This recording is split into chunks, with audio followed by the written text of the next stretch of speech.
As Harvard graduates, you will be asked to go into the world and do the most you can do. I am here to ask you to do the least.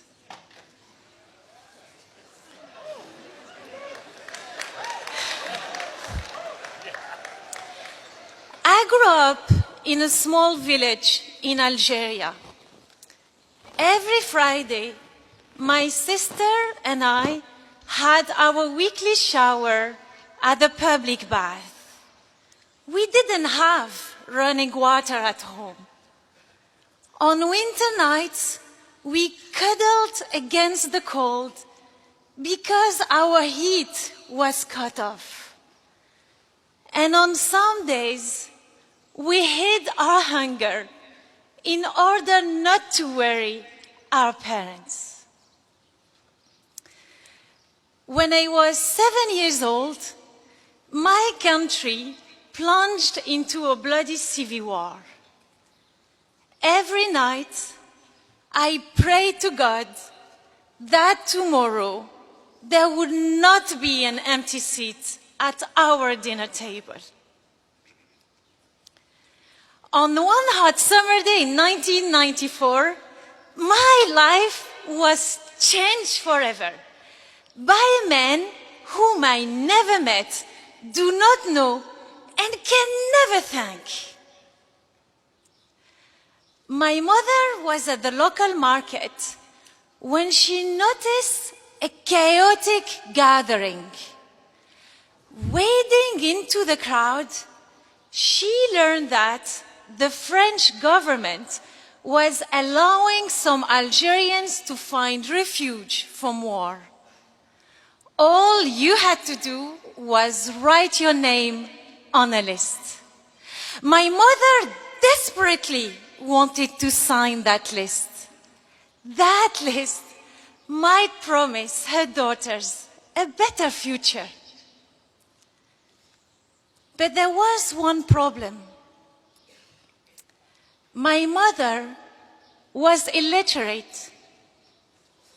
She did not know how to write her name, Fadila Tagjarat. Dejected, she walked away. A man noticed her and ran after her. He got my mother's name and wrote it down on the list.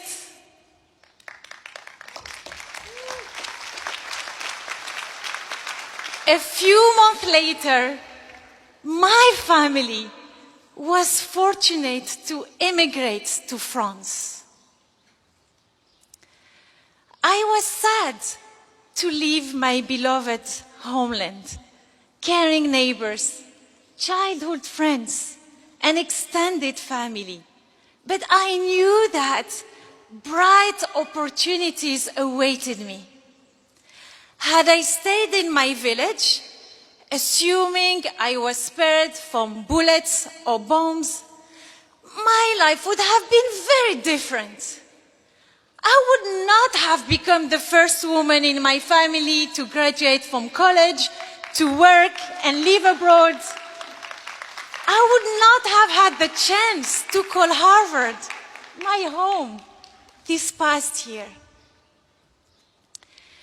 As we are graduating today, I still find myself asking, why did this wonderful man run after my mother? A simple gesture of writing a stranger's name on a page offered an entire family hope for a better life. He will probably never know the difference he made.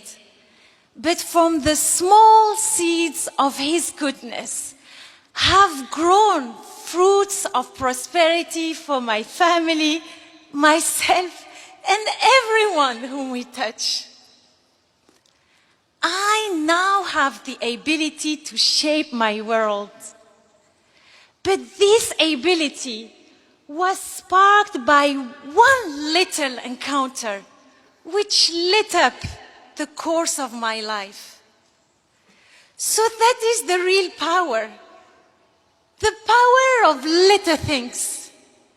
The least you can do can bring true change.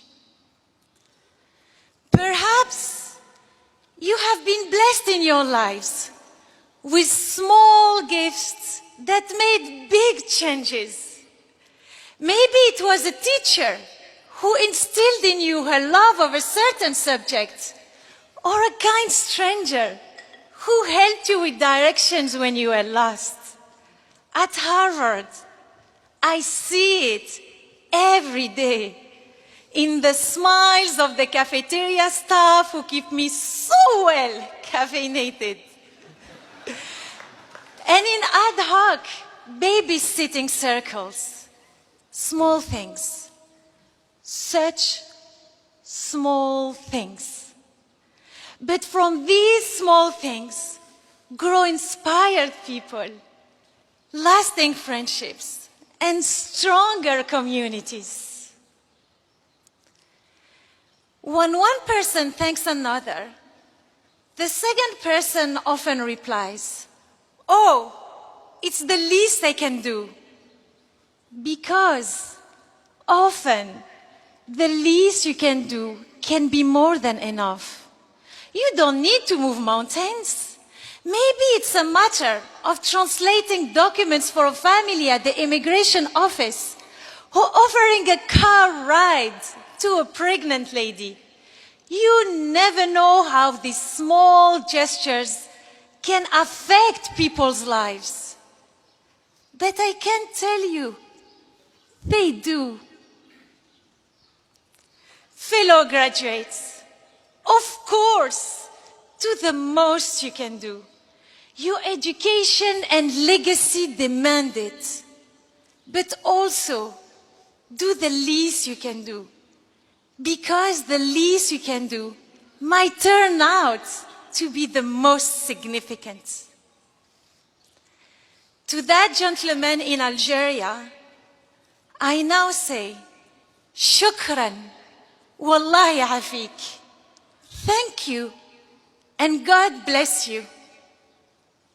And to each of you today, I ask of you, what is the least you can do now to make the world around you a little better?